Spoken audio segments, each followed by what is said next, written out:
Welcome to Telangana rice news. మంది ఫోన్లు విన్నోడు మనిషేనా?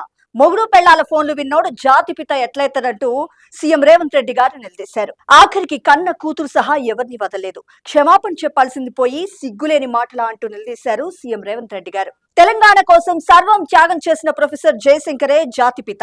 జర్నలిస్టులు, సినిమా తారలు, జడ్జీలు ఇలా ఎవరిని వదలకుండా అందరి ఫోన్లు విన్నరు.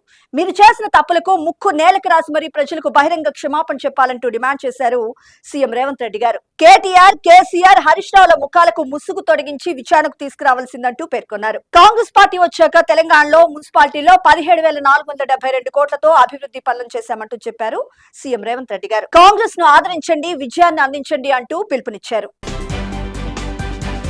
ఇక్కడ మనకు ముఖ్యమైన అంశం చూసినాం. సైబర్ సెక్యూరిటీ బ్యూరో ఆధ్వర్యంలో హైదరాబాద్ ఐసీసీ ఆడిటోరియంలో గురువారం షీల్డ్ 2.0 కార్యక్రమం జరగనుంది.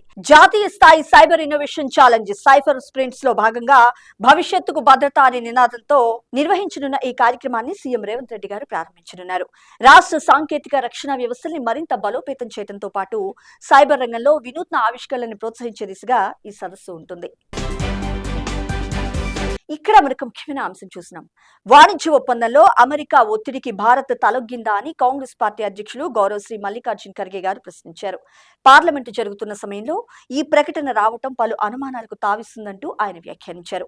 అమెరికా ఉత్పత్తులపై సున్నా సుంకాలకు భారత్ అంగీకరించిందా అని నిలదీశారు. రైతులకు రక్షణ కల్పించే చర్యలున్నాయా అని ప్రశ్నించారు. మన్మోహన్ సింగ్ ప్రధానిగా ఉన్న సమయంలో అమెరికాతో కుదిరిన అణు ఒప్పందం ద్వారా రెండు దేశాల మధ్య సంబంధాల బలోపేతానికి కట్టుబడి ఉన్నాయని యూపీఏ ప్రభుత్వం నాడు నిరూపించింది. కానీ ప్రస్తుత ఒప్పందం గురించి దేశంలో ఎవరికీ ఏమీ తెలియదంటూ నిప్పులు చెరిగారు. ఇక్కడ మనకు ముఖ్యమైన అంశం చూసినాం. పబ్లిష్ కాలేదన్నారుగా, ఇదిగో నరవనే బుక్ అంటూ కాంగ్రెస్ పార్టీ అగ్రనేత గౌరవ్ శ్రీ రాహుల్ గాంధీ గారు ఆర్మీ మాజీ చీఫ్ రాసిన బుక్ ను చూపించారు. ప్రధాని నరేంద్ర మోడీకి ఇద్దామని తెచ్చా, కానీ ఆయన రాలేదు. చైనా ట్యాంకులు చొరబడితే నాడు మోడీ, రాజ్నాథ్ సింగ్ లు పట్టించుకోలే. బాధ్యతను అప్పటి ఆర్మీ చీఫ్ నరవనే పైకి నెట్టేశారంటూ తీవ్రంగా నిప్పులు చెరిగారు. ఈ బుక్ ఫారిన్ లో పబ్లిష్ అయిందని మీడియాకు వెల్లడించారు కాంగ్రెస్ పార్టీ అగ్రనేత గౌరవ్ శ్రీ రాహుల్ గాంధీ గారు. ఇక్కడ మనకు ముఖ్యమైన అంశం చూసినాం. తెలంగాణ నుంచి బీజేపీకి 8 మంది ఎంపీలను ఇస్తే రాష్ట్రానికి కేంద్రం ఏమిచ్చిందో బీజేపీ జాతీయ అధ్యక్షులు నితిన్ నవీన్ చెప్పాలని PCC chief MLC Mahesh Kumar Goud గారు డిమాండ్ చేశారు.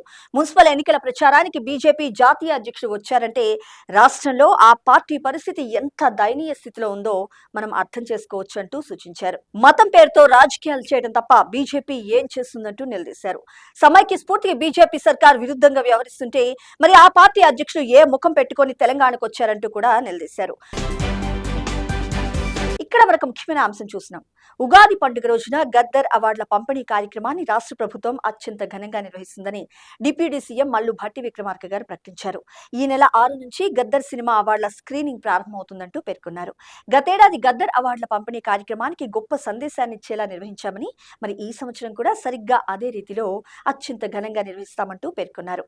అందుకు ఫిలిం డెవలప్మెంట్ కార్పొరేషన్, సమాచార శాఖలకు పూర్తి సహకారాన్ని అందిస్తామంటూ తెలిపారు. కళల కోసం జీవితాన్ని త్యాగం చేసిన గొప్ప వ్యక్తి, ప్రజా యుద్ధ నౌక గద్దర్ గారంటూ ఈ సందర్భంగా డిప్యూటీ సీఎం మల్లు భట్టి విక్రమార్క గారు వారిని గుర్తు చేసుకున్నారు.